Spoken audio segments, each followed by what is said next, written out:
How is she? She's the best. Is Touch she? raw, Ryan, let's call roll. only 6:14. Well, not by my clock. Mayor Godis, Here. Mayor Pro Tem Wellman, Here. Counselor Stepp, Counselor Wusso, Counselor Hershey, Yes. Counselor Kaup. Here. We have a quorum. Councilman Marcos. Yes. Okay. Real quickly, because I know, and I don't know if you guys all know, but in order to get recognized, you press the person button, and that'll bring you up in order for John if he's got a new screen. Just like before, just the same thing as always been. If you want to talk, Call it. Just press my button. the same as always. Yes. Yeah. Don't press my button. An executive session pursuant to CRS 246402-4D regarding specialized details of security arrangements or investigations, including defenses against terrorism, both domestic and foreign, and including where disclosure of the matters discussed might reveal information that could be used for the purpose of committing or avoiding prosecution for a violation of the law. Mayor, Yes, can you call on me? yes, Counselor Hershey. You get to- So you can do that. You can do it too. I hit- Oh, no, I guess I can't. No, you have to let it, or there we go. Mr. Mayor, I would like to move to go into an executive session pursuant to Colorado Revised Statute 246402-4D as in dog regarding specialized details of security arrangements or investigations, including defenses against terrorism, both domestic and foreign, like Grand Junction, and including where disclosure of the matters discussed might reveal information that could be used for the purpose of committing or avoiding prosecution for violation. Is there a second? Second. It's moved by Counselor Hershey, seconded by Counselor Stepp. Thank you. It's January. Okay, so we're gonna adjourn into the another room. I'll read this in at that point, Okay, great. and then we'll come back. We shouldn't be too long, guys. 5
Captions all. We'll now have item number 6, agenda changes and conflicts of interest. Are there any? Mr. Mayor, one matter that. Hold on, Charlie. I can't recognize you until you do that. Sorry, we're doing a new system.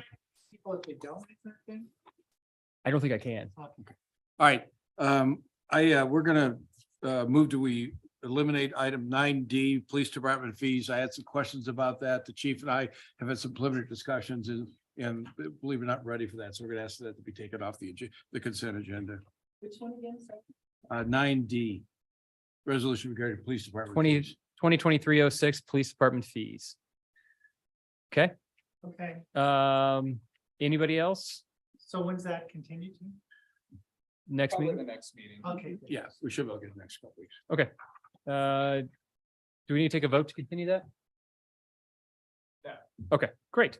Consent agenda, is there a? Citizens. Oh, wow, sorry.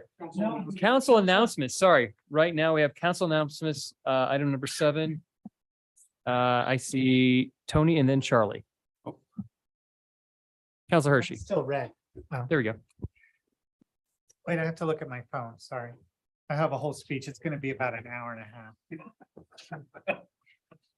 half. So I have a question for you, Mr. Mayor. Who said these past 2 months I've realized my place is still on the field and not in the stands? Who said that? Recently, Newt Rottney. last year, Tom Brady. So after a lot of deliberation, I have decided to seek re-election for my council seat. I turned in my petition today. So I wish, of course, Aaron good luck and we'll see what happens. Thank you. Thank you for the applause. We've got 2 votes. We can challenge it. Thank And you, with Tony. my mom and me voting no, that'll even out. Thank you, Mr. Mayor. Thank you. Other council announcements.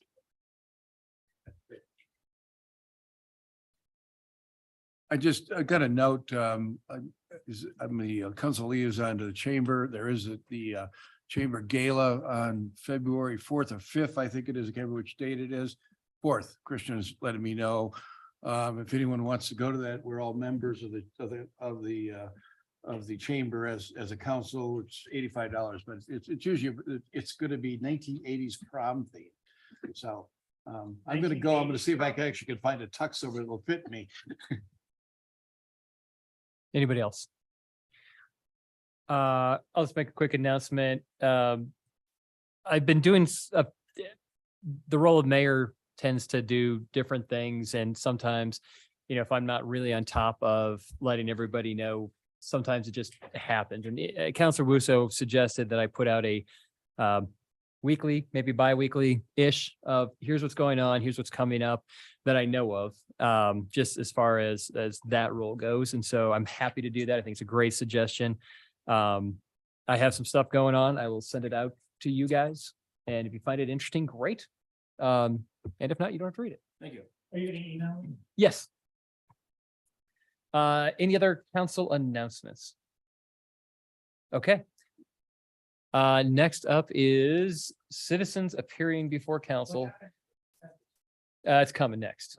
This is citizens appearing before council. These are for items not on the agenda. So if it's on the agenda, wait your turn. We'll get you there. But if you have something that's not on the agenda, please come up to the microphone. Give your name if you're a resident. Not at all. Just try to get that microphone low enough that we can hear you, Ned. The COVID shot, the shot disabled me. Now I only have to have a 5-hour IV every 3 weeks to the tune of almost $10,000. Just wanted to get that out there for everybody. I like Glenwood. I think we all like Glenwood. Would you give your name and? Oh, Ned Carter, 1527 Blake. Thank you, Ned.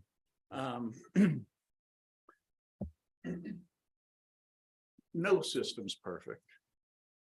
And to improve our situation, our community, I would like to bring up a couple of ideas. Number one, I feel that pretty much anybody that's employed by the Glenwood Springs city, exclusive of undercover operations, should ID if requested. I had an experience years ago that the chief knows about, where I observed one of our officers out of the area in a police interceptor going an excessive amount of speed. I was able to flag that officer, and he gave me a ration of grief. Wouldn't acknowledge who he was, and to try to find out who it was, even though I did not have an intention of filing a complaint, it was refused. I even gave the chief a disc of it, just so he could see what I was saying. And I think there should be some rules for people operating our vehicles, especially out of the area, but in the area as well, that they should be abiding by the traffic laws, not 20+ miles an hour over the posted speed limit. It's not a great example. When was the last time anybody was given a ticket by Walmart for 60 miles an hour? I asked the chief, do you have any idea? Probably not many. You don't see police officers out there. You don't see many of them. But it would be a safety issue. Now I'd like to talk about real quick, and I might ask for one more. You got 30 seconds, so Bibby, real quick, Ned. Fire. We have rules. Those units are supposed to be inspected every year. They're not being. Systems are in trouble. Call up Glenwood Fire. They don't do anything about it. 3-4 weeks ago, I went over and talked to the chief. The worst, in my opinion, the worst property management company we have in the valley is Crystal Property Management. And they don't respond. The police don't respond. Last year, system was in trouble for multiple months. Same thing this year. Thank you, Ned. Yeah, so let's get something done about enforcement, please. All right. Thank you, Ned. Thank you, Ned. Is there anybody else? Christian, one last time. One last thing. We've got a couple. Be a couple more times. I'll like the. Thanks. Okay. Is there anybody online that we know of? No. Okay. We'll now we'll now close public comment for items not on the agenda and look for a motion for the consent agenda. So do we have changes to be? It is the consent agenda minus item D, which is pulled and continued to the next meeting. So I would. Oh. I'll move for approval of the consent agenda minus item D. It's been moved by Counselor Cup, seconded by Counselor Stepp. All those in favor say aye. Aye. All those opposed. Motion carries unanimously. Okay, under our regular agenda, item number 10, Planning and Zoning Commission appointments.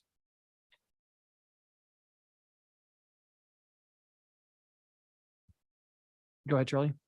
Mr. Mayor, I move for the appointment of, and I don't have it open in front of me, the two people who are for renewal on terms that on the Planning and Zoning Commission. That would be Karen Clipperty and Clipperly, excuse me. Thank you very much. And Mitchell Weimer. Is there a second? Or was there a second? Second. Oh, no, I'll let Paul second. Okay. It I don't doesn't. know. It's been moved by Counselor Willman, seconded by Counselor Stepp. All those in favor say aye. Aye. Any opposed? Motion carries unanimously. Congratulations, Mitchell and Carolyn. Congratulations, Mitchell. I'll second. Yes, Charlie.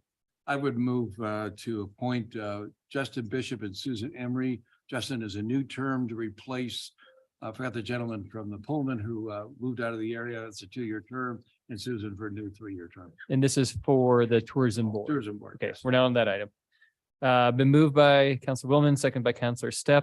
All those in favor say aye. Aye. Any opposed? One comment, if I may. Nope, not yet. Yeah. Now you may. Paul and I interviewed Justin Bishop. He owns the Bluebird, and he's a very energetic new member of the community. He really wants to get engaged in the community. I was really stoked after talking to him. So he's going to be a great addition to the tourism board and hopefully in other areas of the city. Very cool. Thank you, Charlie. Appreciate that. Item number 12, update from Black Hills Energy.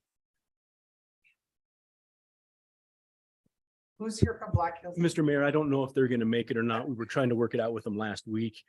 Bree had a conversation with them on Friday, but I didn't catch up with her before she left town. So it's very likely they're not here today. They're not going to cut off our gas, That's a are lot they? of hot. They might cut off our gas. Okay. Well.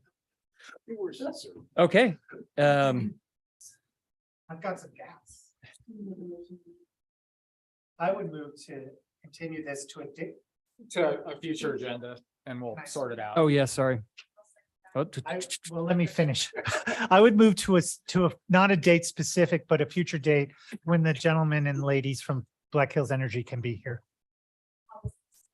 Okay, it's been moved by Counselor Hershey, seconded by Paula Counselor Stepp. All those in favor say aye. Aye. Any opposed? We'll continue to a future agenda to be determined. Item number 13, Butler Rents request for extension of the development waivers. Is there a motion to continue this to the second 16th. meeting in February? 16th. So moved. Okay, it's okay. I'll announce it February. because it's hard to. wait. February 16th.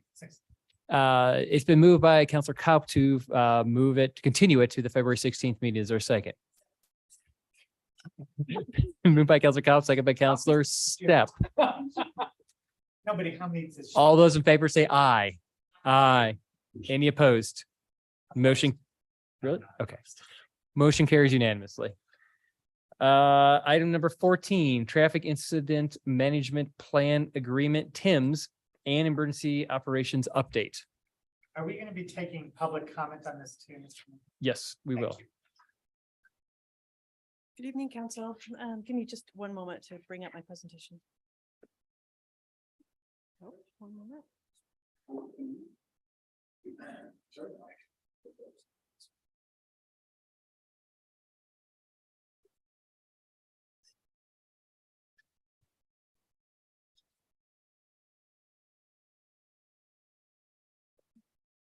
You guys see that?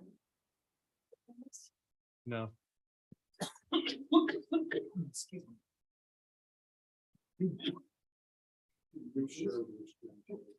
Oh, hold on. Let me see. I'm sorry. The exact same one. Mr. Mayor, can I go get a drink? Thank you. Permission denied, Counselor Hershey. I forget. I'm joking. Like you would actually. Yes, thank you. The online, no, I can't. Charter.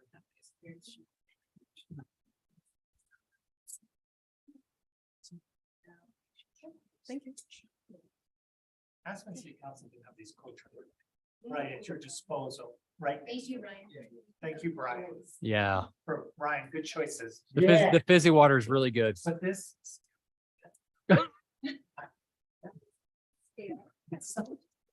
Okay, they're okay.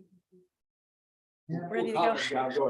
Thank you. Sorry, Um, Mary. I thought you were still setting up. No, I was just finished. Good evening. Gary and I are going to give the council and the citizens an update about our emergency management efforts. We have recently completed the traffic incident management plan with the state.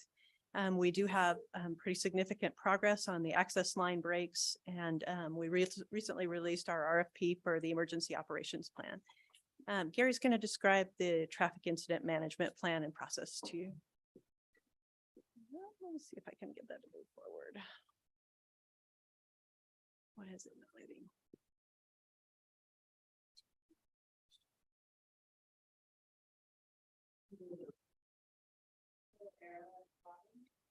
Yeah, it's not working for me. I'm not sure why.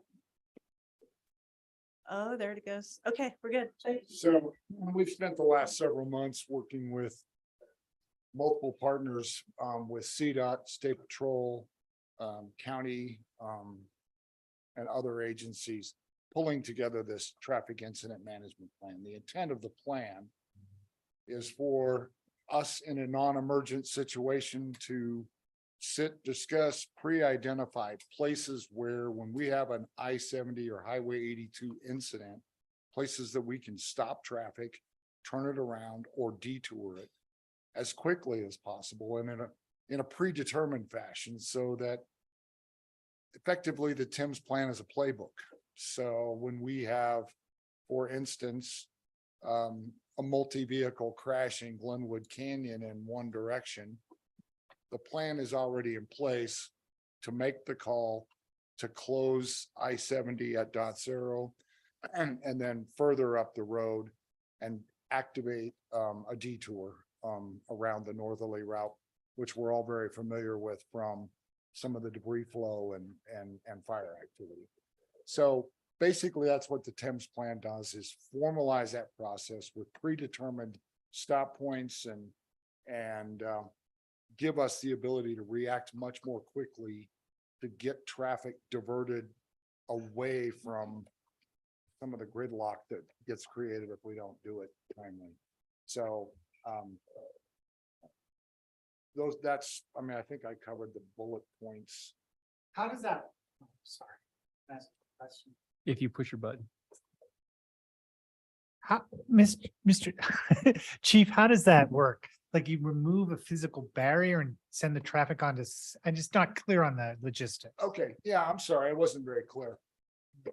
This is very personnel intensive, right? A closure of I-70 at any point takes multiple vehicles and multiple people.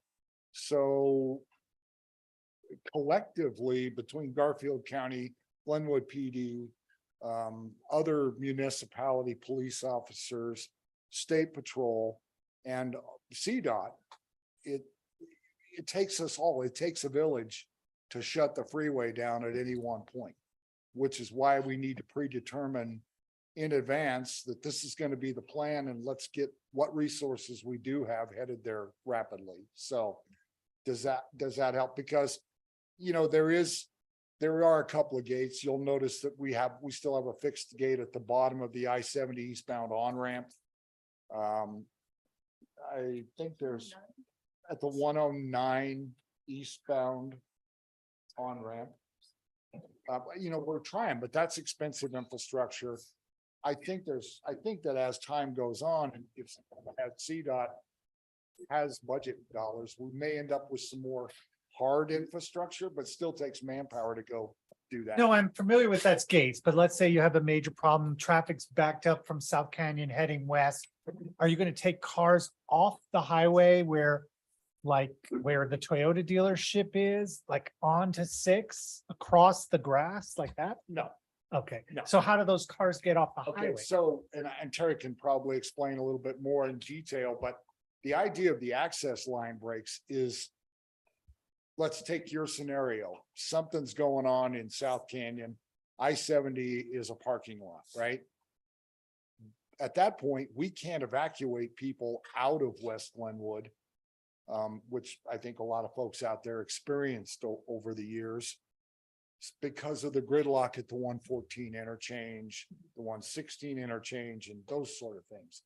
So the access line breaks will give us the opportunity to be able to move traffic off of Highway 6 into the I-70 corridor in the opposite direction of the incident, whatever that might be.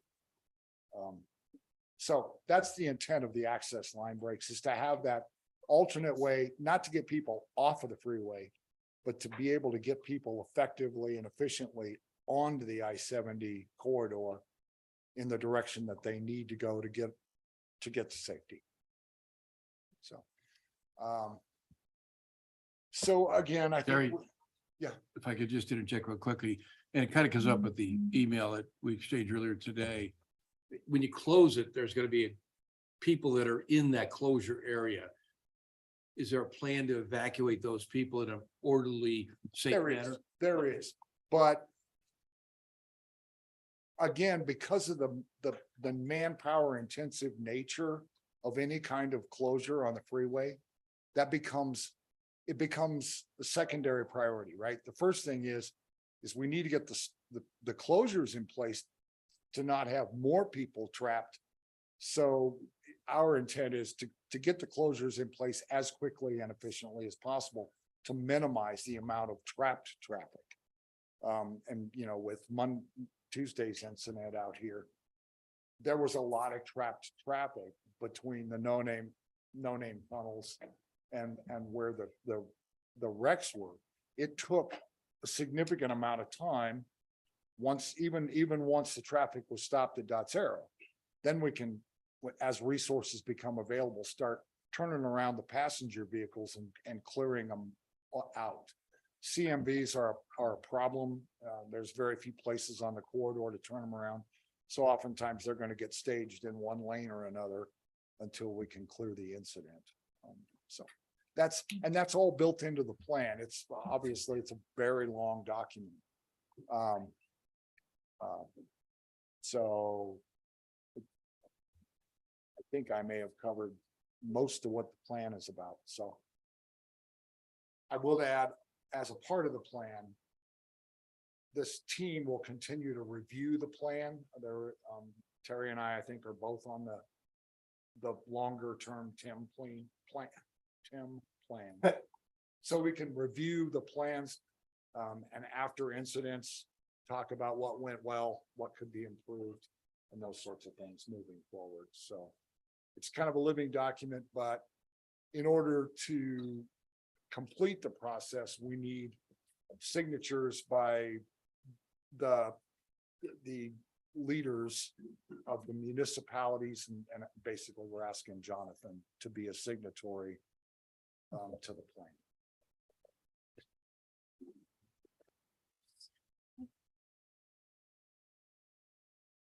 So one thing that did get included in the plan, these plans are actually common across the state.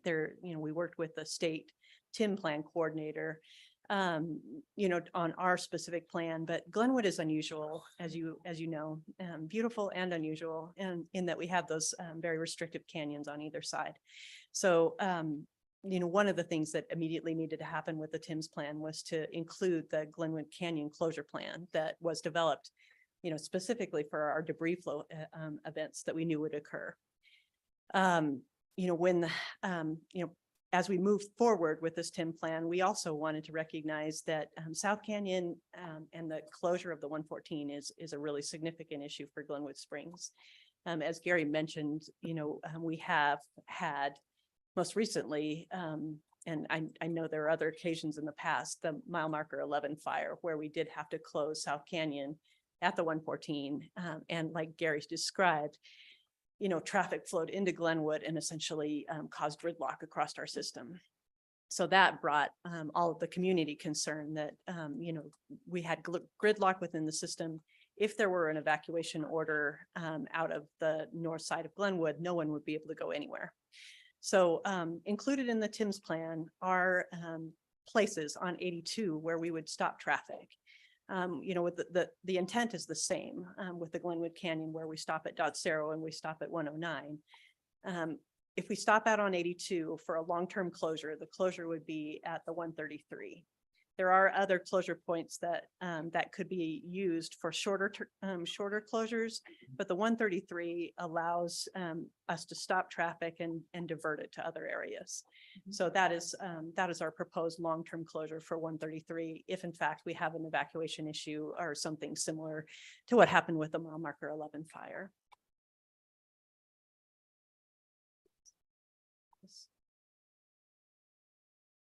So with that, I think that those are kind of the major points of the traffic incident management plan. And like Gary said, we do need an authorization for Jonathan's signature, and that can be at the end.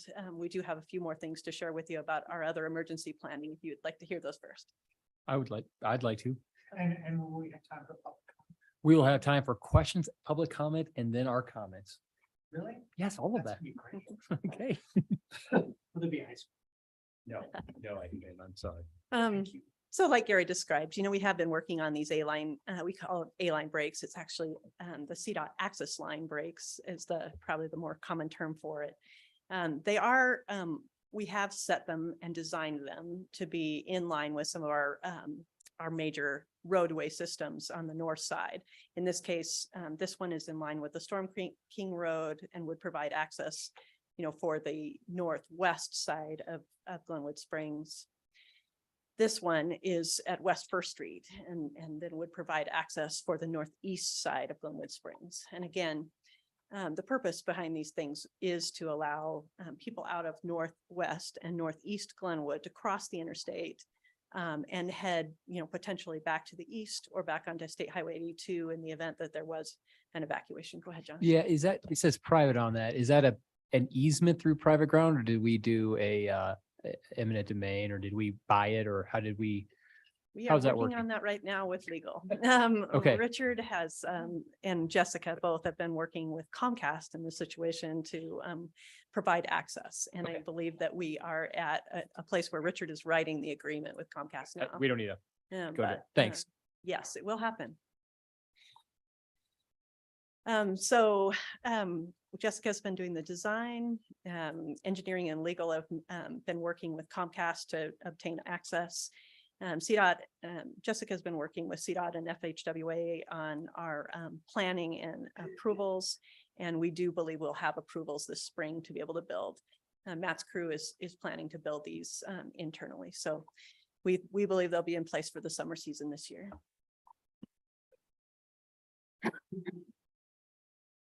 In addition, just a few, well, actually it was a week ago or more, and we released the RFP for the Glenwood Springs Emergency Management Plan. I think you guys have heard me describe in the past that, we now have planning to cross the interstate, the line breaks. We have planning about what will happen with the canyon closures, both east, west, and State Highway 82. The purpose behind the Glenwood Springs Emergency Management Plan would be to help us plan what will happen internally. If in fact we have a large police issue, a fire evacuation, anything that, is substantial and requires people to move, either, in some direction, either out of the city or, to some other area. So I worked with Gary's crew and Chief Darris's crew to develop a scope of work for this project. We're going to identify potential large-scale police, fire, and public works emergencies. We will look at traffic management locations. We have already started doing some of this work internally with streets crew and engineering to look at how those intersections would operate under, different flow conditions. With that, we will try to determine what training is necessary if we need additional equipment. We talked earlier about gates. I don't think we would be setting gates at any of these intersections, but we probably would have, maybe boxes of gear that we might use that would be staged near these intersections in the event that we need to have city crews, likely between street crews and engineering, help manage these intersections. Part of the idea behind this plan was to make sure that we could take some pressure off of Chief Darris and Chief Tillotson in terms of traffic management. We wanted to see if we could do help internally without having those guys that have higher functions in these issues have to manage traffic. So we do plan to coordinate also with the hospital, the school district, the assisted living facilities. A lot of those agencies already have plans. Our intent is not to take over those plans, but to understand them and help facilitate them. One example is the school district, I believe, has an idea that they're going to move school buses to a facility, the middle school, for instance, to be able to evacuate kids there.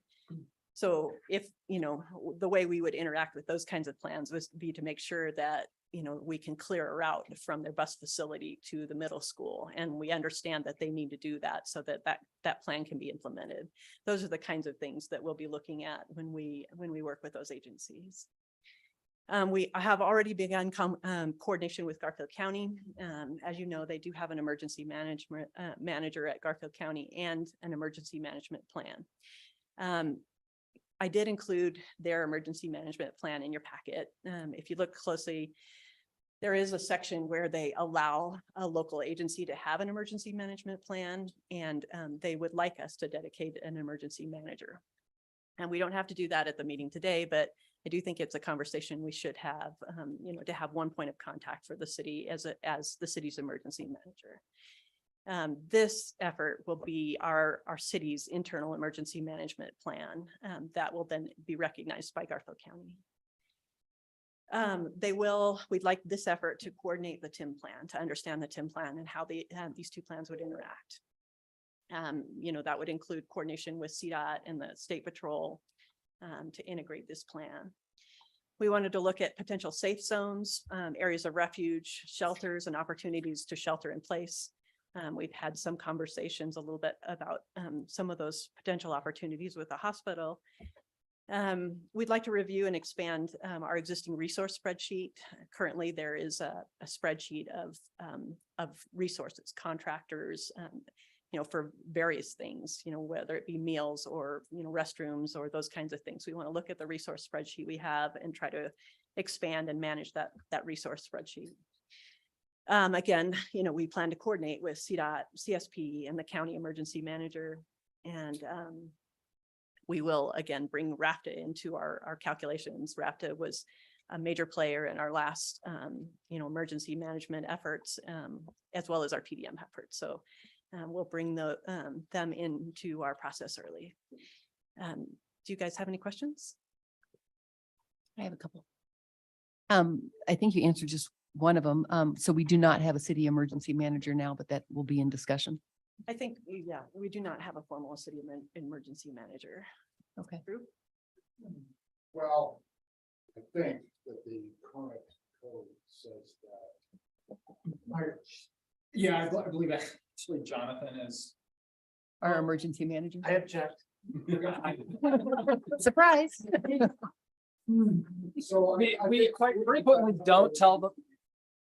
Yeah, we frequently don't tell the mayor that during an incident. Thank you for that. Yeah, no. Thank you. Everybody thanks you for that. So that is to be discussed. Can I call him? It is, Is that code or charter? I believe it's in the code. So it is something we do need to address, and we have always just sort of functioned going back to like the fires in 2002. Certainly there is a important role for you guys as leadership. But as far as actual incident management, we leave it to the teams that are the professionals. Okay. But I have two more questions. Just lay it on the line. The floor is yours. I am still concerned about the development out in the Meadows area and the gridlock we'll see on 8th and Midland and on the 114 exit. I just think either way traffic goes. Can we incorporate that in some of our, I know we have these now access points to I-70, some kind of dedication to this discussion, because that population is concerned, and I booming. agree. I think it's a major population center now, and we do need to look closely at that area. I'm not sure what the answer is right now, but I agree with you. Okay, if we could just get that into some of this planning and discussion, when we look at these access lines to I-70, it's like, where are those access places here in that particular part of Glenwood? Yeah. And then my other question, and this is kind of throwing a dart, I guess, at the wall. When I was looking at the plan going all the way through, and especially when I started looking at places to get off the highway and use 6 between South Canyon all the way down to Grand Junction, practically, we get to South Canyon and there's nothing. Is there any way in our discussions of the Lova Trail that we could at least look at emergency vehicle access on that Lova Trail, so that if we needed it and people couldn't get through that, if just to get vehicles through that are emergency vehicles? Has that ever been discussed as far as having a lane wide enough for that kind of access? It's never been discussed. It's a good idea. I have thought in the past about potentially Lova being, available for transit, but never for emergency management. And it's not a bad idea. I think, we are just about to build another section of Lova, and it is 10 feet wide. I will look at the idea of perhaps trying to figure out a way that we could create access. I mean, even 12 feet, something that we could say, we can get a fire truck in there or something like that. If we had to. Yeah, That'd be great. it's immediately adjacent to I-70, but usually behind guardrail. So let me look closely at that. That'd be great. Thank you. Council Wilman. So You know, I thought about your answer earlier, Gary, about how we get those people off in between, and you said it's kind of second priority, but so I have two question about that. I mean, if we've closed off 82, we've closed off I-70, we have an incident in West Glenwood. We've got a lot of people sitting in between. It seems to me that that has to have a higher priority because we're trying to get people out of West Glenwood if we need to. Is that part of the plan? It is. Charlie. Okay. I think that, I just think that the first priority is, like I said before, is to minimize the amount of people in that queue is the vernacular, right? But then I did say it was kind of a secondary priority, but that is the next priority, right? Is to start moving those vehicles out of that queue or out of that area to the extent practical, right? I understand that. And you know, and what comment, I know we're not there yet, but Paula's thing on South Canyon, having some cross connections between two sets of lanes in places. I know we got the elevation differences. I think that ought to be something we ought to be looking at. But that's more common. This question I have, Terry, on you is I read this RFP just went out. A week ago. In- It's due back on March 1st. When will we have, if this all happens, when will we have a plan? What if we have something happen this summer? We were lucky last summer. Is there a priority to get this done before fire season this year? You know, we haven't, we don't have a consultant yet, and we don't have a schedule. I didn't write it into our RFP that, you know, we wanted to build a plan in 2 months. It could be something that, you know, if the council's interested in doing that, you know, we can, thank you. We can, ask them if that's possible, and if so, you know, what maybe it would be an additional cost to try to build a plan quickly. There's a lot of coordination. You can see that, you know, we're going to be meeting with a lot of various different agencies across the city. But, you know, perhaps it could be done in a few months. I will ask. No, and I guess that's why I brought the question up. So as we work on that, we gotta need to make that a priority to, even if we have an emergency plan before you get to the final emergency plan. I would ask you, let's look at that with the consultants. Yeah. Yep. Shelley. Hi, Terry and Gary. Thanks so much for working on this. I think it's really important, and it'll be a great thing to get in place. I had a couple of questions. One, there was mention of a residency identification system. What is that, and how does that work? I believe that was in the Tim's plan. I think so. And I Mhm. think it was in reference to some of what we experienced during Grizzly Creek, that at some point, once we've cleared the initial emergency, that then again, we had residents of Glenwood who were trying to come into town, and we were stopping everybody. Okay. So then Right. at some point, you need to be able to identify people that should be allowed past roadblocks for things to get home, where their residents, their kids, their, you know, all of those things that happen in those types of events Okay. of, you know, and so, yeah, I think that was the context that you saw that. So is that a system, would that be part of our emergency plan that would be developed, or? is It that- potentially could be, but the Okay. variables are so huge. It's like, what area, what road, what does that look like, right? Right. So Right. it's kind of one of the things that if we know that we're gonna give everybody that needs to get past the roadblock a little orange card or something, then we can do it on the fly. Or We might figure out the spend, system we for might that. spend way too many brain cells trying to pre-plan something that is in the wrong neighborhood. Okay, so that leads into my other question, which is how and kind of when in this process of getting our emergency plan together, would we really educate the community and the specific neighborhoods on what is your emergency evacuation plan, and would there be community volunteers involved, or for maybe helping with shelters or anything like that? I think it's possible. I mean, we do have public outreach involved in this plan. Mhm. If you go through that RFP, there are some public meetings. And there are, potential coordination of neighborhood evacuation plans. And with that, I think that we, at a very minimum, the city would hold those public meetings to communicate with the neighborhood. And perhaps there would be volunteers from the neighborhood that would help us, make sure that everybody got out, those Get kinds of word out and things. stuff. Yeah, maybe have little maps for each neighborhood or something. I don't know what Yeah, that might look like, but that's, Definitely a plan, Mhm. maybe you're going to the west A-line break and you're going to the east A-line break and your split is here. Those kinds of Right. things, I think, or at least I anticipate that that's how it might work. okay. And then one last question. There were action items in that closing doc from the TIMs that were written by the CDOT TIM coordinator.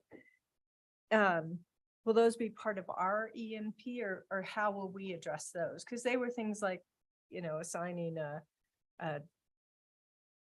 emergency manager, and there was a whole list of them in that 2-page letter at the end, I believe, Shelley, yeah, I think as we build a local emergency management plan, we would try to address any of those action items that were not otherwise addressed in the original TIMS plan, right? Okay. I guess it would be helpful to me, and I don't know about the rest of council, but to see that maybe be part of an action item list and come back to give us an update on that at the appropriate time, whether it's 6 months or a year or. And I know Gary mentioned it before, but it's worth emphasizing, the TIMS plan is intended to be, a document that's continually revised. Right. When we have an incident like we had last week in the canyon, was that handled as well as it could have been? And if so, if not, what modifications should be made? And I think that being able to look at those action items and potential modifications to the plan are kind of how it will continually evolve.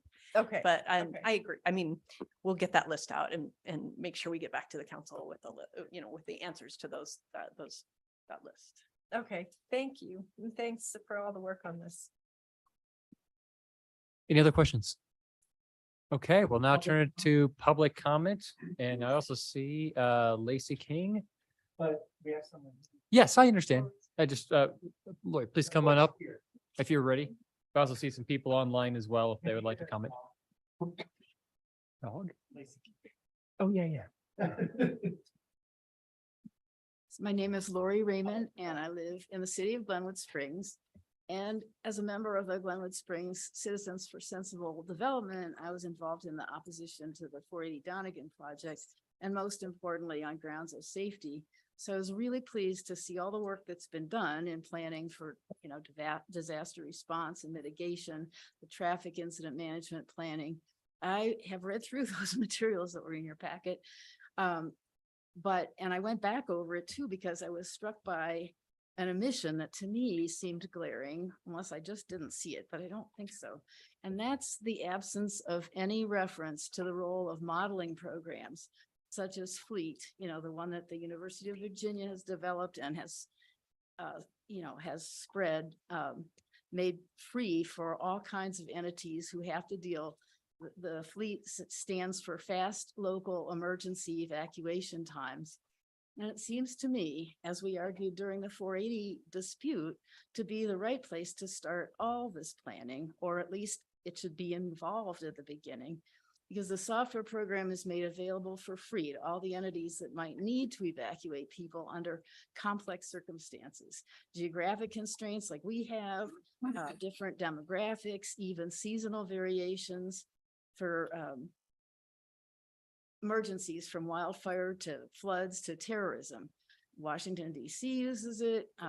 Subway systems in big cities use it. It's been done to evaluate the amount of predictable stuff that you could anticipate where the choke points would be. It's expensive only in the amount of time and work that it would require to get the essential data and input it. But once it's done, it can be updated constantly as efficiently and as often as it's needed. But from a casualty prevention point of view, it seems like it ought to be right there among the first things, the first steps in a planning process, because it uses current data on demographics and so forth. And also the variables, like just think about the fire, the 111 fire, summer versus winter. Are kids in school or are they all at home in their various homes with the adults away at work? I mean, have totally different situations. And this is the kind of thing that modeling can give you advanced views of what you're going to need to do given different contingencies. And the other thing is it has the potential to be used by planning and zoning in evaluating proposed developments for evacuation potential, so that those things could be incorporated into designs and costs shared with developers before hazardous plans get too far down the pipeline. I think it should be mandatory to use such tools and have them in the hands of our professionals, because otherwise critical decisions are left to non-expert citizens to react, and frequently too late, but always with added costs to trust in government. Growth is a contentious issue, and largely that's because of the immense financial interests involved. Knowing Lori, that we had Lori, set up our Lori, response plans. Lori, if you could wrap it up, it's final comments. Want to finish this sentence. Okay, thank you. To rely on such information, that would be reassuring to everyone who has been bruised by battles like 480 Donegan. And if something like this is being looked at, I'd like to have the presenters address that. Thank you, Lori. Anybody else from the public like to comment? Anybody online like to comment? How do they tell you they want? They'll raise their hand up there. Uh-huh. Well, that's cool. Okay, seeing none, we'll bring it back for council comments. Are we gonna be taking action? Yes. Thank you. Council Wusso. Well, I'm not gonna take any action right now because I'm not really, I don't even know exactly what we're looking for to, other than to support it. Is that what we're looking for? Adoption. Adoption of it. Then it gets Okay. integrated, Okay. then it gets integrated into the larger. Okay. I guess I would just say that I really appreciate all the work that you guys put into it. I think that the community definitely expressed concern. And this just says that we listened and that you guys committed a lot of time and energy and resources to this. And I really appreciate it. My one request would be that we are proactive and not just reactive. And that I would love to see a lot of community education ahead of time. I would love to see, little handouts in people's homes on their refrigerators that say, this is what we need to pack and this is who we need to call and this is what we need to take. And I think that doing that just makes us all be so mindful that we do live in wildfire country and we have that potential at any point in time. And I think fires on the Front Range recently have made it even more demonstrative that that no one is immune and we all need to be prepared. So thank you. Councilwoman. Thank you. First of all, great work. Looks like a good plan. I tried to read through. I'm not gonna tell you I read all the pages in the plan because some of it just went right over my head. But I think the concept, as Gary explained it, that we're going to stop traffic and then try to clear out that interior as quickly as possible is really important. I am concerned that our internal plan is just still the early phases. And I don't mean it critical because I know how hard you all work, but we need to be prepared if we can by this summer. If we need to get people out of this community, we need to get them out of here. The Marshall Fire was a clear example of how fast this could happen. And Terry, you've warned us about it. We talk about South Canyon and Southbridge and stuff, how fast these fires can move. And I don't think anybody conceptualized that we saw it happen in Louisville and those places. So anything you can do to move that process forward as quickly as possible would be appreciated by council and I'm sure by the public as well, because we need to be able to tell people we're going to get them out of there. They are safe. The level we can do it. Sometimes there's just certain things you can't do, but it's one of the most frustrating things sitting up here, understanding all the staff time, how long it takes to get anything done. And often the public doesn't understand that. I do because I work with you a lot, but anything you can do to move that internal emergency evacuation plan forward, I would appreciate. So. Shelley. I would just put out the question from our public comment, if that, I'm not familiar or know the technicalities of that fleet modeling program, but if it's available, if it's been looked at, and I think that would be worthwhile exploring. You don't have to answer it now, but I'm gonna ask our consultant about it. It's Okay. something I've never heard of before, but Yeah, it sounds like it's free, publicly available, and I'll pop it open, early next week and see what it looks like. right, if it's just part to- of our emergency plan, that would be, and helpful, that would be great. Yeah. Otherwise, at this point, I would like to go ahead and move that we approve mayor's signature on the Garfield County Traffic Incident Management Plan. Been moved by Shelley and seconded by Paula. Everything. Thanks, Paula. I move that. All those in favor say aye. Aye. Any opposed? Motion carries unanimously. Thank you, Terry. I heard it cheap.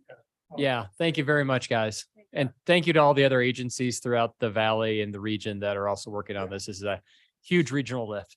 It's good to get that kind of collaboration. I agree. Yep. It's a regional problem. Maybe we can get into a regional transportation plan. Or an authority even. Or a wrong word. Number 15, mental health counseling update from Roaring Fork School District. Hi, Mr. Mayor, Council. Steve Boyd, fake city manager. I just wanted to introduce Anna Cole from Roaring Fork School District, and we've Anna Cole. Right? Yeah. And we just asked them to do a quick update for you about some of the work that they've done, and you guys funded from the marijuana tobacco tax fund last year. Thanks, Anna. Yeah, I think I last communicated with you all like on a Zoom meeting in the middle of COVID. So my name is Anna Cole. I'm the Chief of Student and Family Services for the Roaring Fork Schools. So I support a lot of our departments that are kind of not in service to the academic. So I oversee our integrated health services, so school nurses, our partnership with the school health centers, the school-based health centers, Mountain Family. I work on a lot of our coordinated mental health efforts. I do a lot of grants, oversee early childhood, family resource center, a lot of those kind of student and family support departments. And this council invested about a little over a year and a half ago, in your fiscal year 2022, $260,000 to be part of a blended funding effort to make sure that there was a community mental health provider in every single public school in Glenwood Springs. And we are excited to say that this partnership crosses over some of the district and charter boundaries. And so I'm here representing the Roaring Fork Schools as well, the Two Rivers Community School, as well as the Yampa Mountain High School, which is a BOCES school. So we're all together in this effort and really sharing, wanted to just kind of provide an update for you all on the impact of your dollars in terms of services delivered to kids and through schools to increase access to mental health. This is really an area that I think as experts in education, we're out of our league and certainly out of our league in terms of funding. And I think as we've learned over the years of really doing this work is that our best path as schools is to increase access and be a connector for kids to services like mental health, like the school-based health centers. But we definitely can't do it alone, and we don't do it well alone because mental health really isn't our expertise. And so just shared with you some slides and updates about, and really I wanted you to think about the collaborative impact of your funding. It's really blended right now with the Colorado Department of Education School Health Professional Grant. So that funding, as well as some fundraising from the Hope Center, from Yampa, from Two Rivers and the Roaring Fork Schools, really all comes together for us to be able to say that there's a community-based mental health provider in every school. the numbers are astounding. I would dare say when I look at the numbers that our school-based mental health is the largest mental health provider in the Valley. Just when I would look at the sheer number of hours of service as compared to other health providers in terms of mental health care. You know, you'll see, I think there's over 3,000 student touch points, which is everything from a social emotional check-in with a kid to an intake, to counseling, to there's some of the interesting things we're seeing, especially at elementary level, is a lot of times we're doing a lot more work with school-based mental health that's family-centered and bringing in the entire family to work together. So you'll see kind of the updates of the impact of your funding. And I'm here to just kind of answer any questions and continue to make a request if you have the funding to continue that allocation. I think we're in a very new and somewhat uncertain world about how we know this work is really powerful and impactful. We're not quite sure how to put the funding together. We certainly plan to apply for the school health professional grant again. That RFP will probably open in the coming weeks. So that's part of our strategic plan. You'll see some of the other things we're working on. You know, we across the Roaring Fork schools get a little support from Eagle County. The town of Carbondale, town of Basalt also support the schools in their communities with this work. I'm working with RE2 and 16 to push a little more on Garfield County to support school-based mental health through the collaborative management program, which is a really interesting county-based kind of human services collaborative project. There's a bunch of other grants that we're working on to try to piece this together because this work really is making an incredible difference. I think some of the really interesting things we've seen recently, and I think you felt this pretty poignantly in the city of Glenwood Springs last winter, where we had a couple of really high impact violent deaths in the community. And some of the really amazing things that we saw was teens who were close to those events the Monday after some of those things happened, where no one thought they would come to school. No one thought the kids would be around. They came to school because they were all sitting outside the office of the mental health providers. So the kids knew that there was help at school, that they were safe at school, and that they could get access to those resources.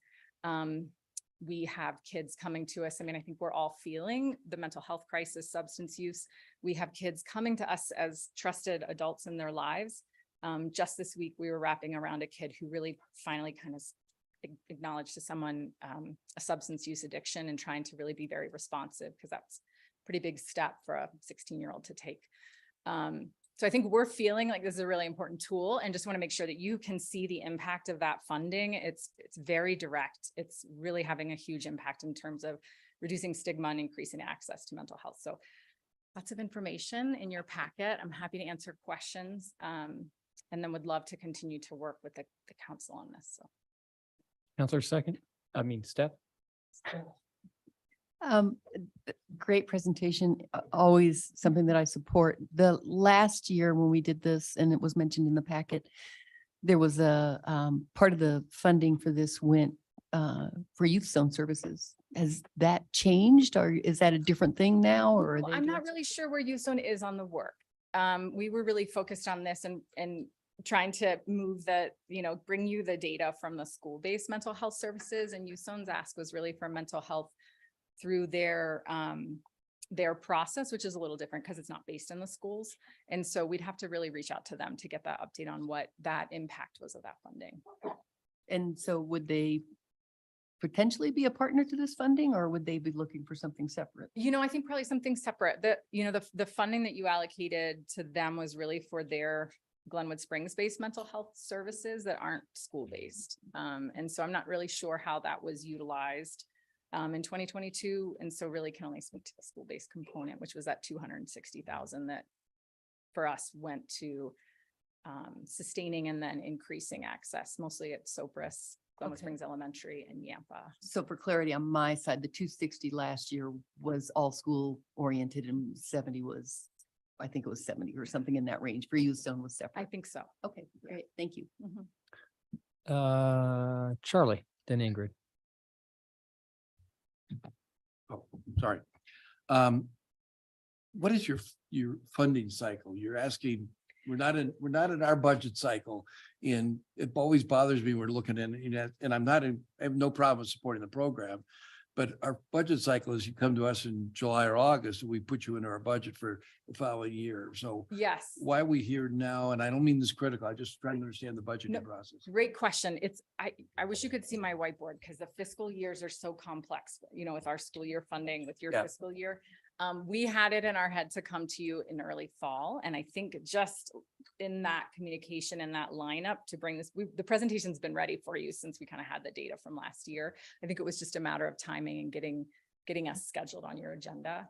And I'm happy to come back whenever you guys, because it is a little tricky with the towns. And so, I make similar pitches with Basalt and Carbondale, and you're right, we did a lot of that in September. And so I think we just weren't able to quite connect. I'm just going to encourage you in early August, come to Steve Okay. Boyd, who's, or Yvette, and say, hey, we really need to have this funding again, so we can look at the budget process. That's in terms of my question to you, Steve. I read the packet. We have some money set aside for this, but not the 260. Can you explain that? Because I didn't quite understand it. Yeah, we've got $70,000 in two different reserves that can be used for this. We just kind of parked that money. So there's $140,000 that's there now. 140. 140. Okay, that's what I thought. I right. wasn't sure of that one. And then the other 120, you're saying would come from, we have enough money in tobacco and the marijuana funds to pull it out and still leave the reserves you wanted. That's exactly right. Yeah. Okay, thank you. And that's helpful to August, because in my head, I'm always thinking, it's on my calendar in September. I can do August. We're here. I appreciate it. Thank you. Council Russo. We had Jamie come with you so not long ago, and she talked to us about an increase across the board in this type of need in supporting kids. Are you seeing that too? I mean, your graphs, I don't see like a year over year. I'm just seeing regional, state, and then our schools. Yeah, we were still waiting on some trend data Okay. from the Healthy Kids Colorado, which is really that survey is our Yeah. real measure of kind of the trends of use. Our mental health providers are like incredibly busy. Mhm. And I think we're seeing an increase in the acuity of Mhm. need. And so we're finding more complex in more intensity, I think, than we're Mhm. used to. And I don't know if that's just because we're here, like mental health is in the schools and we're seeing that. Yeah. And what's helpful for us on the school side is that the mental health providers that are staffed through this funding know how to better navigate that escalation of intervention and services. I think we're also aware of, I think that there's always kind of an interesting pendulum with mental health where as we rate, and maybe a lot of these kinds of things where as we raise awareness, there's, you probably have read articles about kids and social media and more Yeah. self-diagnosing. And so we're upping as a district, our education to students and what we would call kind of tier one, which is universal education, to normalize some of the things that maybe kids are taking and and maybe Yeah. self-diagnosing that I have anxiety and I have a depression. And Mhm. we're also trying to learn the difference and help our teachers understand the difference between they're 14, they have very strong emotions. That's super normal. That's their superpower. And let's help them normalize that and understand that, yeah, you've got some hard classes, you work on the weekends, you're going to be a little stressed out. So we're trying to up our skill set in that area because I think we do see an increased need. We see increased acuity. But I think we're also a little curious about like, are we over Yeah. diagnosing? And let's Yeah. make sure we're not. And so we have some trainings that we're working on right now with partners in the Hope Center to help our teachers build better skills to help normalize some of Okay. these and also better understand what can we normalize and affirm and go, yeah, that is really sad. And that's really normal. I'm sad. Sorry you feel that way. And where's the pressure point where it's really, no, I think this is maybe not, this is something we need to escalate and helping teachers better understand the difference. And that's tricky, so it's a funny balance, but I think it's a really interesting thing that as a community, as we've done a great job raising our awareness about mental health, is also being aware of overdiagnosing. Absolutely. So we're I'm- definitely yeah. paying attention to that. I'm very grateful that you mentioned that because I hear that that dialogue and that discourse. So I really appreciate that you guys are acknowledging it and applying it. My other question for you is, are you guys in St. Stephen's? Is that one of the schools you guys are in? We're, this particular project is Mhm. not, but Okay. but I know Couldn't that the remember. Hope Center is Okay. providing, like, I think St. Stephen's is doing some work. I don't know where their funding streams are Okay. coming from, but I know, occasionally work with their school leaders on helping connect with resources and community services. And so I know that they're getting some help, and I Okay. believe they are working with Hope Center. That's awesome. Who's kind of our go-to partner for school. And then resources. will you remind, I think that you said last time that within the elementary school, obviously you've mentioned this evening that some of the, you're having whole family opportunities for dialogue, but I think it was your organization that's also teaching some conflict management classes in the elementary school. Are those still ongoing? Oh, for sure. Okay. Our, as a district, and it's, you actually probably see a little bit in the news because we're about to bring forth a new recommendation for curriculum adoption around comprehensive health education. Okay. And the Colorado state standards for comprehensive health were redone in 2020. They're great. And like the social, emotional, mental health, relationship kind of education that's in the Colorado state standards is fantastic. And so as a district, we use a social emotional curriculum for kindergarten through 6 called Second Step that really talks about very age appropriate. We use it in our preschools as well, from everything from like anger management to friendships, to boundary setting, to really raising kids kind of social emotional awareness. So that really is our foundational curriculum that we're trying to build all of this work off and raise, kind of that self-awareness Yeah. for kids. Yeah. That we'll see in probably 7 to 10 years. Well, hopefully. Yeah, yeah. We, it's helpful for us when kids have the same language. And it's one of the nice things that's cohesive about having a curriculum like that, that we start working with our, toddlers in our early childhood programs up until about 6th grade. And then we move to some other curricular resources. Perfect. And then I have one last fiscal question.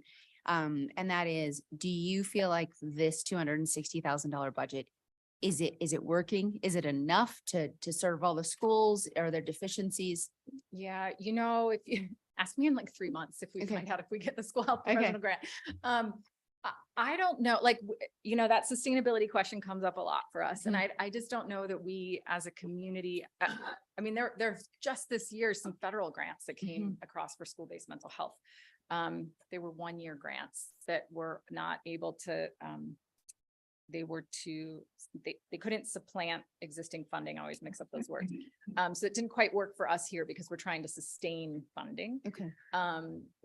We're seeing a lot more grant opportunities coming out from various departments across the state. And so, I'm always trying to look at how we can leverage those blended fundings across various fiscal years across, to kind of put the puzzle pieces together. So I don't know. Okay. I can tell you that it's making a huge difference. I can tell you that it feels pretty amazing as a leader, and to see the collaboration. And we see this we see it in Carbondale across the charter schools and independent schools there, that when we all come together and can make a cohesive ask that says, that allows you to be able to say, every kid in a public school has access to school-based mental health. That's powerful and the impact's significant.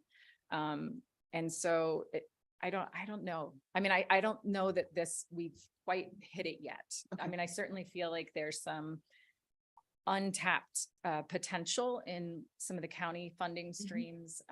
And I know that our county departments of public health really are interested in the work and excited. But of course, as you all know, politically, we have to really bring 3 school districts together to push on Garfield. But we're getting close. And I think the work that you've invested in as kind of this startup, let's see if this happens, for us is becoming just an essential tool in our toolkit and a really powerful resource for kids and families. Thank you. Thank you so much. Shelley. My question is mainly not so much for you, Anna, but to Steve.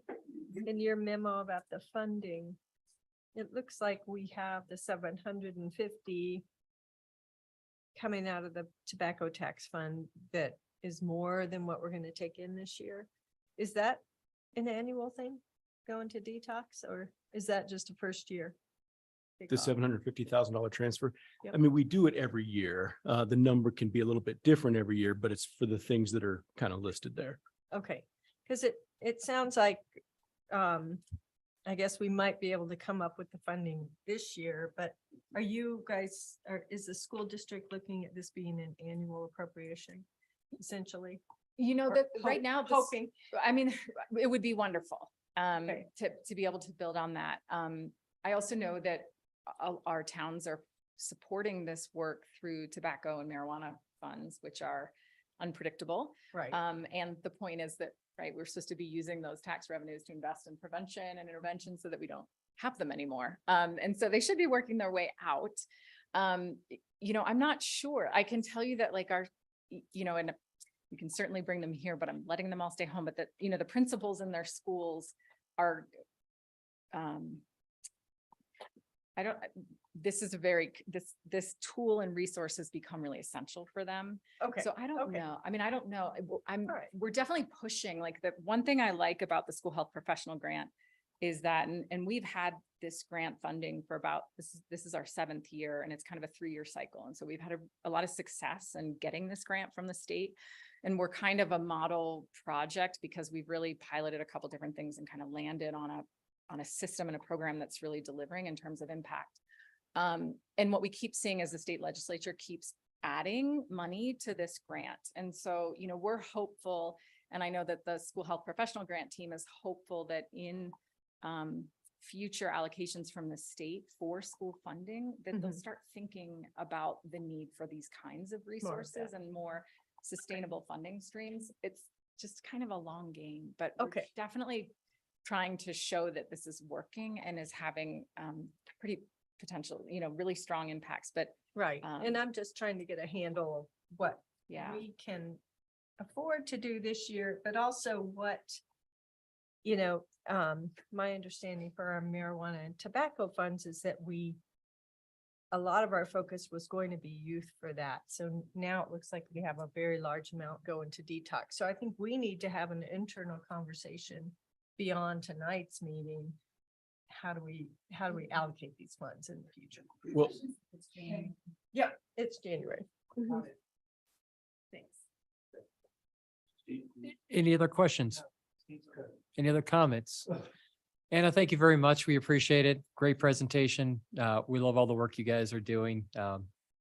Those of us that have kids in the school district certainly appreciate it. Charlie, you have something else you need to say? Yeah. Okay. Oh, sorry. I have to do that. Steve, you need a motion to approve this? It was just an Presentation. No, it's just an update. Huh? Just an update. Just an update. So we don't have an actual What's funding. the request for funding? There's no request. There is a No, request. there's not. It's an update. Can I ask a question? I'm No, sorry. You have to push the button. I did. I'm just asking. I saw it was an update, but I also read that they're making a request for funds. I mean, it's one of the one of the items of the agenda. yeah, so this money is not currently appropriated. And I think if you guys made a motion and said yes to it, then that would give us direction to go ahead and appropriate the funds this year and do it. Is that Yeah. right? Go So that for it, would so Charlie. move. Moved by Counselor Willman, seconded by Counselor Hershey. I'm sorry, I did hear, I did hear Counselor Stepp actually get that second. I'm sorry, Counselor Hershey. My hearing's not so great tonight. I have inner ear infection. All those in favor say aye. Aye. Any opposed? And I really want Thank to you, Anna. encourage you to get in our normal funding cycle. This is really hard to do in the mid-year. I'm glad there's money. I agree with what Shelley said. We need to look at how we're using these funds. And if we can't use these funds, this is a very important program. The success is evident in what you're reporting to us. Teenage suicide is increasing. We need to do everything we can, but we need to get in the regular budget cycle. We need to say, what are your income sources? How the money being spent, just like every other request for funds. I'd appreciate that as one of the, in a funding aspect. So, all right. Thank you so much for all you do though. Okay. Thank you very much. Next up is council comments. I thought there was one more thing. Sorry, yeah, so item number 16, it's being continued to the February 2nd, 2023 meeting. Is there a second? Moved by Counselor Willman, seconded by Counselor Stepp. All those in favor say aye. Aye. Any opposed? Motion carries unanimously. Man, we just went, we had, we're on comments now. We did council announcements. Yes. You want it. Charlie,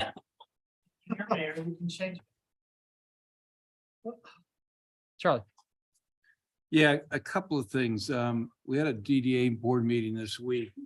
The DDA, and I talked to Jillian afterwards, and she asked me to present a couple of matters to council. First of all, the DDA is increasing their facade grant, maximum grant, and it's a matching thing. So it's, dollar for dollar from 15,000 to 25,000. They want you to be aware of that.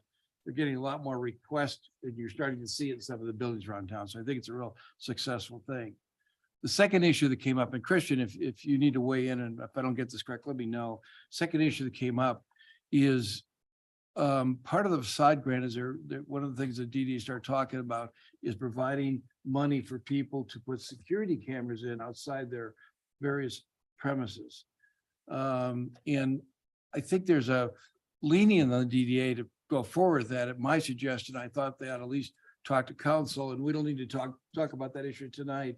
But would you want a work session with them to talk about adding security cameras to the outside of various establishments? And one of the comments I made at the meeting was, we don't need one at every place, depending on what the scope and chief might be able to understand. I don't know how security cameras work. So, but is it something you'd like to have a work session with the DDA to talk about adding, not allowing, because they have their own budget, but using some of their money they have for this purpose? Is that a general yes? We don't have that motion. There's an understanding. So we'll talk about in the many things we have in the work sessions, but I think they'd like to do it sooner rather than later. So I think we should have it as early as we can. I get that right, Christian? Mostly. Then correct me. Oh, Is this, uh, this is gonna give and take. This is council comment. yeah. And part of my job in council comment, Well, part of your job is to make your comment and add things to the agenda if we're gonna discuss them. I don't know anything about them. Yeah, maybe we can make the comment. It's okay, as long as we were close, as long as we were mostly close, and it's a desire of this council to put on a future agenda, which I would support. Yeah. I think we got it. okay, all right.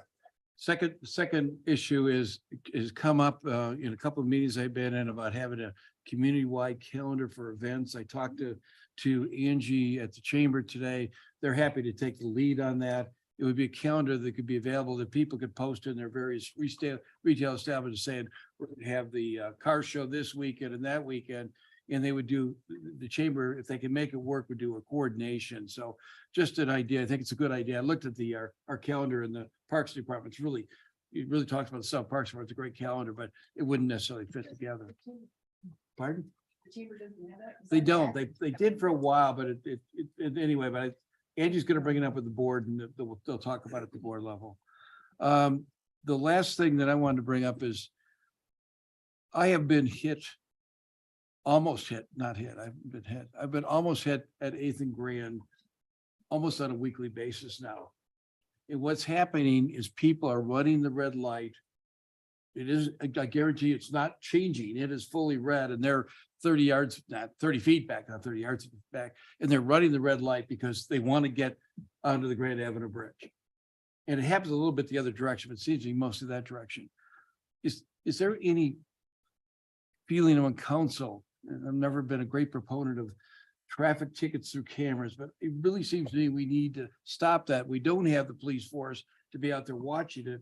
Should we be looking at having cameras at 8th and Grand before we get somebody killed? Is there any appetite for I that? know I'm out of order, but can I follow up on that? No. Well, my comment relates to his comment. Then can we save it for your comments? I'm trying to keep it in order. And if we start to do it back and forth, then we're going to do the same thing that you're. I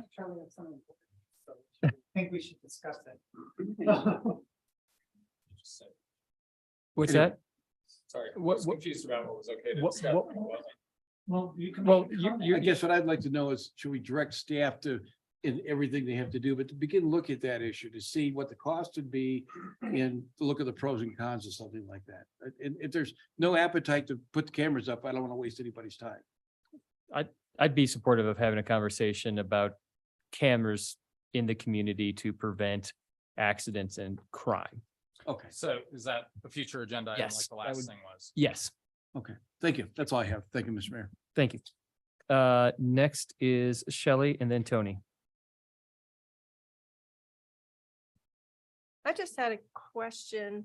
We talked a while back about doing that. We didn't have implementation of the managed parking plan in the 2023 budget. And I think that was going to be brought back to us. I just wanted to check on the status of that coming back and if we can get that in the budget. It is on our list. I can't remember exactly where though, Okay. but we will be back shortly. Yesterday. We did. Okay. But it's not in the budget yet. Do we have an idea of what it might be, or are you waiting to get bids back? We're gonna get this back and we're gonna bring it back. So you'll see it soon. Okay, nice to hear the RFP's out. All right, thanks, Terry. Counselor Wusso. Go ahead. Counselor Hershey. Thank you. So Charlie stole my thunder a little bit, but I told you, Mr. Mayor and Terry and Ingrid, that a week ago Tuesday during that snow and rainstorm, right on this corner, I got hit by a car. This intersection is not well lit. I can show you my bag. I did talk to Officer Wagstrom right after it happened. A bunch of people ran up. The driver was very apologetic. I got knocked down, but someone's going to get killed there. I hit it right here. Okay. You see this little light behind Christian's head? That is not sufficient light. There's the street light on the other corner. I don't know if a flashing yellow, I've asked Terry now twice. I told her about this. Something has to be done. So instead of talking about other things, can we put that on a work session and fix that intersection, Mr. Mayor, because before someone gets seriously hurt or dies? I will do that. Thank you. Counselor Wusso. I just wanted to give some accolades to my Parks and Rec Commission, who have been working really hard on their priority list. They independently, with a lot of passion and zeal towards a lot of different Parks and Rec, different subjects, have come together collectively, worked really well together, and created a priority list in order to execute some of these goals. And in addition, GCE, Garfield Clean Energy, which we are a group of, I sent you guys earlier their action plan. I think they title it the Energy Action Goals and Focus Areas. If you guys can all take a few minutes to read that, I think it's a really great, concise document that, you know, we as a collaborative of these municipalities and a few private sectors, Garfield Clean Energy does a lot of great work.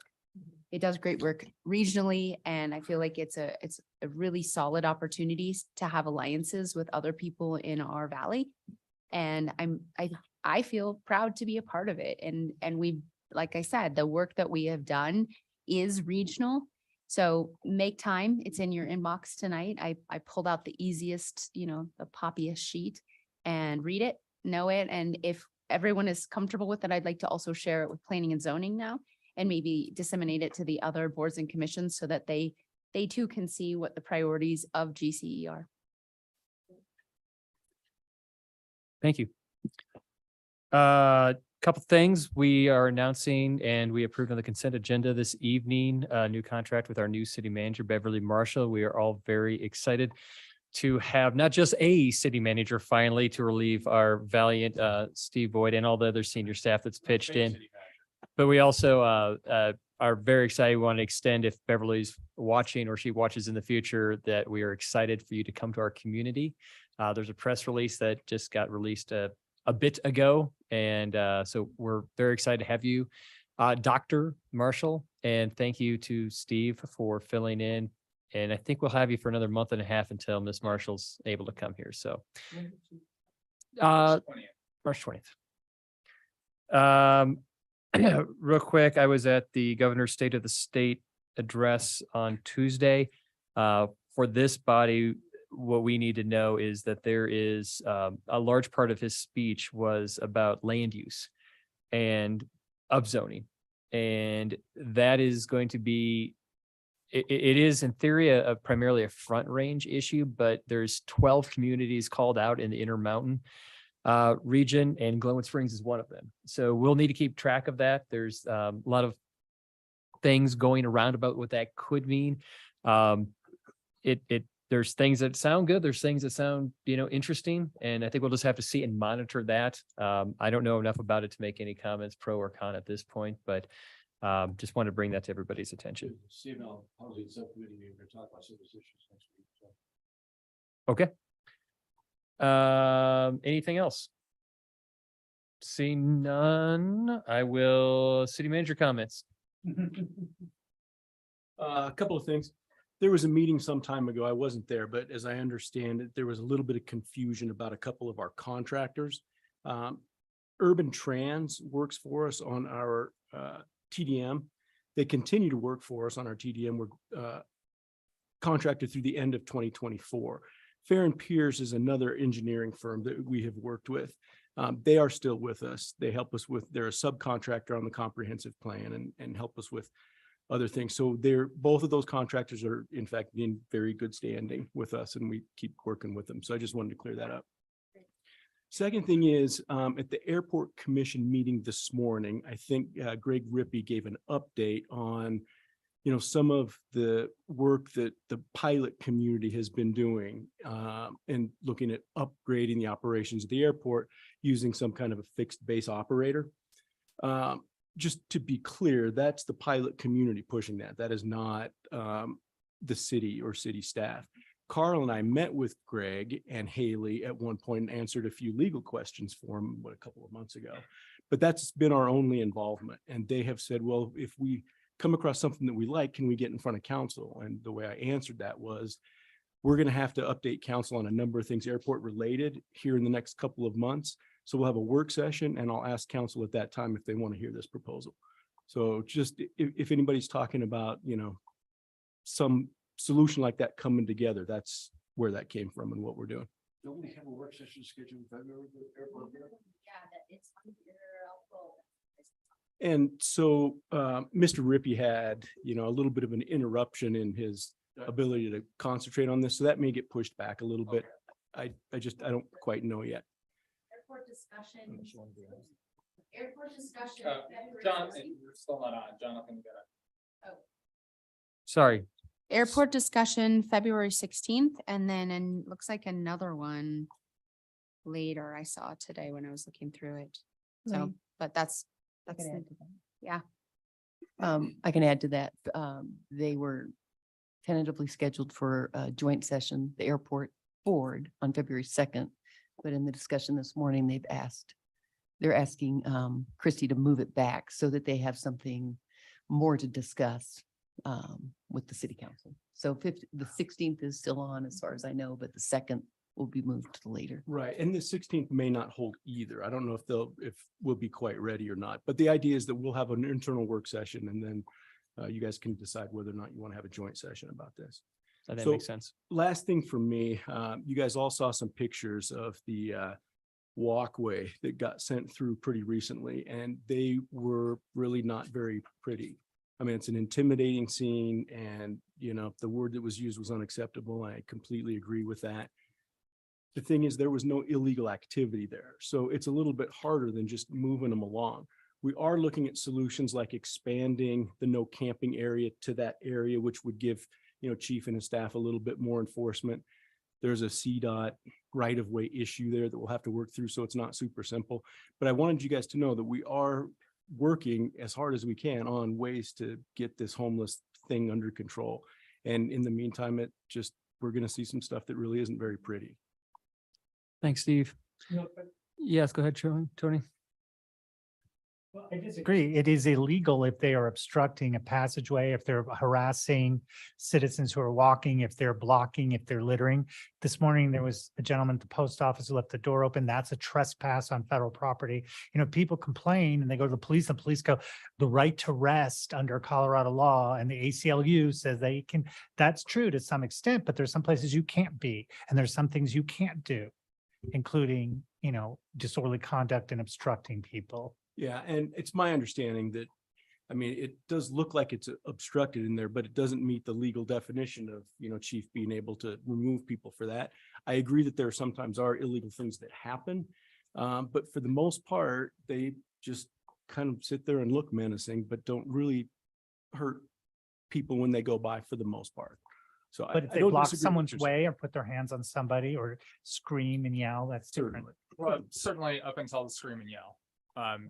You're okay. And you know how hard you threaten somebody and as a prosecutor, that you have to prove those elements of the crime and you have to be comfortable that you can do it beyond a reasonable doubt. And so I want us to be clear that while we are working on ways to enforce, I know that sometimes the community would just like to have things go away. It isn't always that simple. And so we continue to work on those issues. And I know that Councilor Russo and Councilor Kaut had a good meeting earlier this week. We're going to have some follow-up meetings on a number of strategies to kind of deal with what is really kind of a core group of folks that are making it difficult here in town. We continue to work on that, and we recognize that there are certain legal parameters that we are obligated to follow that unfortunately are not susceptible to grandstanding. They're just the reality of, and you can look back to Terry Wilson and you can look back to he and I in 2000 and 2001, literally having almost exactly the same conversations with councils then about this particular struggle that the community has had for a very long time. So we continue to work on it. We continue to try to get it done. Can I just ask one question? Is there a opportunity for cleaning around these? Because that sounded like part of the complaint is if there was something we could do that just not clearing them out necessarily, but just doing some cleanup on the pavement and that kind of thing. Yeah, I've talked to Parks about that a little bit, and we're going to try to implement something a little bit more frequently. The best way to do that is power washing. It's a little tricky in the wintertime because it becomes a slip hazard and that kind of stuff. But yeah, we've talked to a couple of contractors and we're trying to pull something together where we could do that on warmer days more often. I'm just thinking hygienics, even for the people that are there. Thanks. Yes. To follow up, Shelley and I had a meeting here with a handful of people, including Steve Boyd and Chief Darris.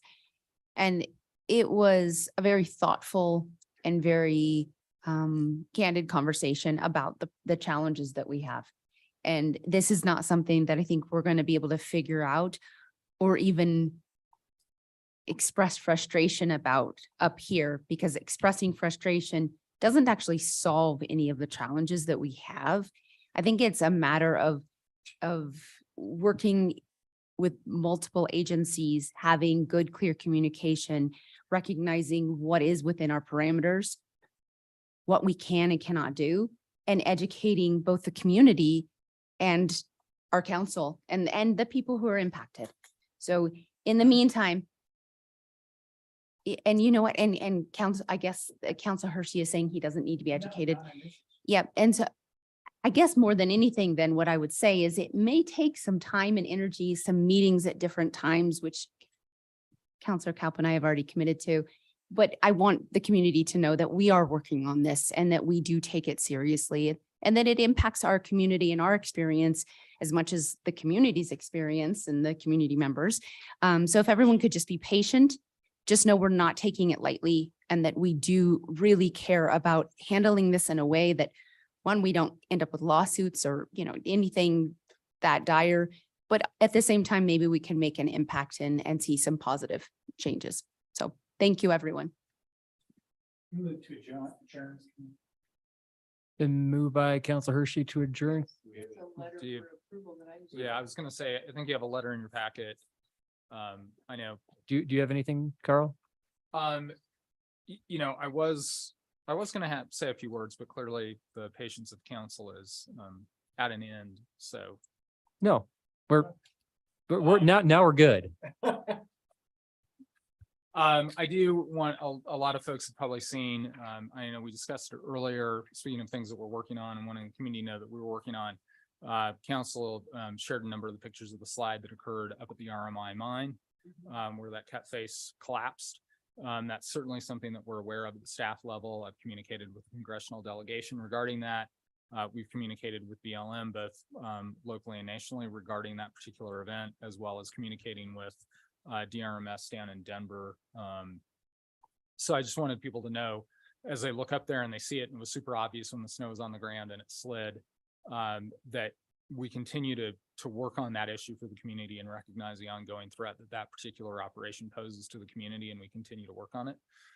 So that was really the biggest thing I just wanted to mention tonight, that was going on, because it's super obvious.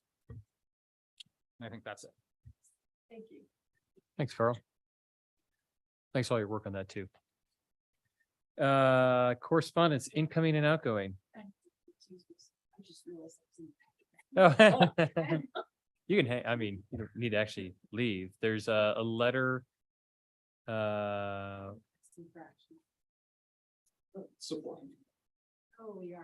Is, you can, I mean, does somebody want to make a motion? It's from the Colorado. It's for the Colorado. Well, do you want to just tell us what it is? Hold on. Sorry. There you go. It's Christmas everywhere. The Middle Colorado Watershed Council has been working with the various natural resource agencies like the Forest Service, BLM, CPW, the fire districts, the towns on the Middle Colorado corridor. We're pulling together a collaborative similar to the Roaring Fork Collaborative, working on impact, how to mitigate the impacts of wildfire before they happen, different projects along that line, and then also to be aware of how to be ready for post-fire impacts like we saw with the Glenwood Canyon. So this collaborative is just starting. There's some opportunities for funding. So we are asking entities on the river corridor to support this endeavor. And that's what this letter is for some grant funding. Now, do you want me to step Nope. out of the room? You don't have to. I mean, as long as you don't vote on it, I don't think it's Yeah. that big of a deal. Okay. Is there a motion to support that? I'll make a motion to support that letter. But who's going to second that? I'll second that. Moved by Counselor Wusso, seconded by Counselor Kyle. All those in favor who are not recused, say aye. Aye. Any opposed? Motion carries unanimously. You were so on a roll. Is there a second? Been moved by Charlie, seconded by Paula. All in favor of adjournment, say aye. Aye. Any opposed? Have a good evening, everybody.